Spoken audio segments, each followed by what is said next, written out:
Let's listen to Julius Malema speaking passionately about what is going on in South Africa. Actually, he's one, if not the only politician in South Africa who is condemning what is going on in South Africa. Even though the president of South Africa, Cyril Ramaphosa, is also condemning, but at least he is not even showing it. So let's look at what Julius Malema is saying. Then when we come back, we can analyze the video further. Let's watch this. And as we speak about African unity and Pan-Africanism, we must confront one of the greatest dangers facing the continent today, Afrophobia. What some call xenophobia against fellow Africans is in truth Afrophobia, which is the hatred, suspicion, exclusion, and criminalization of African people by fellow Africans themselves. We must also be honest that Afrophobia is not new, and it did not begin in South Africa in 2008 or 2015. It is part of a long colonial strategy designed to divide African people, weaken solidarity, and make unity impossible. Colonialism survived by convincing Africans that they were strangers to one another. The Berlin Conference divided us artificially into Anglophone, Francophones, Lusophones, Arab Africa, Sub-Saharan Africa, North Africa, East Africa, Western Africa, and Southern Africa, not for our benefit, but to fragment African identity and prevent continental unity. From slavery to colonialism, to neocolonialism, to modern financial domination, the pattern has remained the same. Africa is valued for its mineral, labor, land, strategic position, and markets, but African lives themselves are treated as disposable. The world speaks about democracy and human rights, yet throughout history, it has repeatedly supported dictatorship, coups, destabilization campaigns, assassinations, and wars whenever African leaders attempted to exercise genuine sovereignty over African wealth. When Patrice Lumumba demanded control over Congolese resources, he was removed and assassinated. When Thomas Sankara sought to free Burkina Faso from dependency and debt, he was isolated and overthrown. When Muammar Gaddafi promoted African financial independence and continental integration, Libya was destroyed under the banner of humanitarian intervention, leaving instability across the Sahel that continues to this day. The destruction of Libya did not only destroy Libya, it destabilized Mali, Niger, Chad, Sudan, and the border region through weapons, militant activities, trafficking networks, and migration crisis. This is how imperialism functions. One African country is weaponized against another, instability in one region becomes a crisis for neighboring states, and divisions weaken the continental collectively. White supremacy understood very early that a united Africa will become an unstoppable political and economic force, and so division became a weapon. We have seen painfully examples of this throughout modern African history. In 1969, the government of Ghana, under those orders, expelled hundreds of thousands of undocumented migrants, many of them Nigerians and Western Africans who had contributed to the Ghanaian economy. Years later, during economic crisis in the 1980s, Nigeria retaliated by expelling millions of Western African migrants, including large number of Ghanaians. This cycle of retaliation between the two great African nations demonstrated how quickly economic hardship can be manipulated into hostility against fellow Africans. Instead of confronting neocolonial economic structure and elite failures, ordinary Africans became targets. In Zimbabwe, the Kukurahundi massacre of the 1980s remained one of the most painful chapters in the post-independence African history. Thousands of many Ndebele civilians were killed during brutal state crackdown in Matabeleland. This tragedy reminds us that ethnic chauvinism and political intolerance can become deadly when power is not guided by democratic accountability and Pan-African humanism. Across Northern Africa, many blacks continue to face racism, exploitation, arbitrary detention, slave trafficking, and violence while migrating through Libya, Tunisia, Algeria, and other transit regions.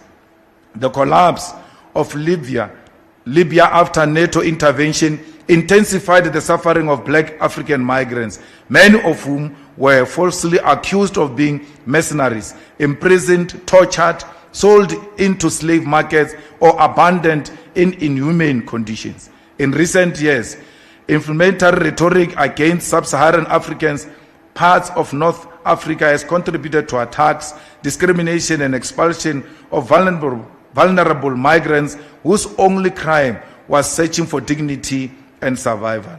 And of course, we have witnessed repeated waves of anti-African violence in South Africa itself, where migrants from Zimbabwe, Mozambique, Somalia, Ethiopia, Nigeria, Malawi, Congo, and elsewhere have been attacked, displaced, looted, and killed. We must say clearly, this violence can never be justified. An unemployed South African and an unemployed Zimbabwean are both victims of the same global system of inequality and exploitation. A Nigerian street trader and a South African worker are not enemies. A Somali shopkeeper and a township resident are not enemies. The true enemy is the system that keeps African people poor while a tiny elite accumulates wealth. Kwame Nkrumah warned us when he said, "The forces that unite us are intrinsic and greater than the superimposed influences that keeps us apart." Julius Nyerere also reminds us, without unity, there is no future for Africa. Thomas Sankara taught us that imperialism often occurs in more subtle forms: loan, food, aid. So I sometimes wonder, because is it xenophobia or is it Afrophobia? Because as far as I know, what is happening in South Africa is this. So the South Africans, they are expelling all Africans who are not original descendants of that country back to their original countries. Talk of Nigerians who are in South Africa, they are being sent home. Talk about the Ghanaians, talk about Kenyans, talk about Burkina Faso, talk about any other African who is actually not just an African of black descent. Can you even imagine that? Because as far as I know, we have other races within Southern Africa who are doing business in South Africa, who are moving the economies of South Africa. Talk about the Asians. The Asians are in South Africa, they are doing business. Okay? Are they being chased away the way the normal Africans are being chased away? I don't think so. Because as for what we are seeing in the media, Africans of black descent who are not originals of South Africa, they are being chased away from the country. That is sad. Why? Because the dreams of our forefathers on how Africa should unite and why Africa should unite. So we are not, in one way or another, going to realize this dream. It will take us ages, because Africans are fighting against Africans, referring to them with derogatory terms like makwere kwere. Makwere kwere is just a term that means someone who is not even wanted within that country. Okay? But other races, they are doing businesses in South Africa. So I wonder, is it the fight against black Africans or the fight against foreigners in South Africa? Now, I am not supporting what is going on in South Africa, and also I'm not supporting illegal immigration. I believe that anyone in South Africa should be there, living there legally. Anyone who is illegal in South Africa should be deported back to his country. Okay? And proper channels and proper procedures must be followed. So that is what we are talking about. We need Africa to unite.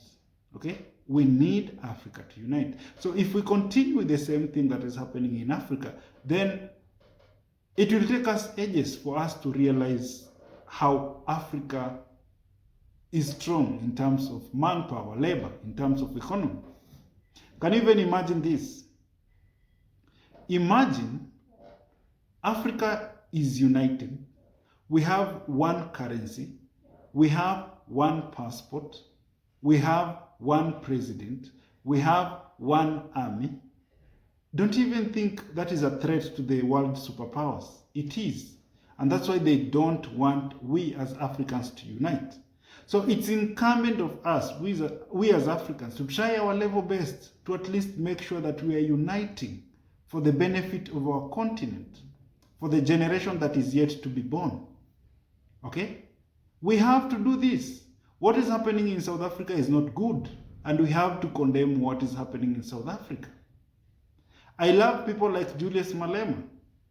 They are against what is happening in South Africa, and they don't care about it. So they are speaking about it, and they are in the media. Actually, they are speaking about it, and they are speaking against it, calling a spade that look, what you guys are doing is bad. The president of South Africa has also condemned such, but I believe he is not doing enough because he has the power to stop what is happening in South Africa. But you see, he's not doing that because maybe of political reasons. But we as Africans of goodwill have to condemn what is happening in the southern part of Africa. Ladies and gentlemen, Africa will be great. Africa must be great. Okay? Even though we have some small issues in southern part of Africa, we have good things that are happening in Africa. Take a good example, go to Botswana. There are some good things happening in Botswana. Go to Burkina Faso, good things happening in Burkina Faso. Go to Rwanda, good things happening in Rwanda. That is now the spirit of Pan-Africanism, the spirit of our forefathers, so that Africa should unite. We have to open borders for trade. Okay? We have to remove the so-called tariffs and non-tariff barriers. That is a hindrance to our development and our trading partners within the continent. So this must be done. This should be done. If not done, mark what I'm saying. If not done, then we as Africans are done totally. Thank you for showing up. See you next time. This channel, like the video as we try our level best to make sure that Africa is united. See you next time.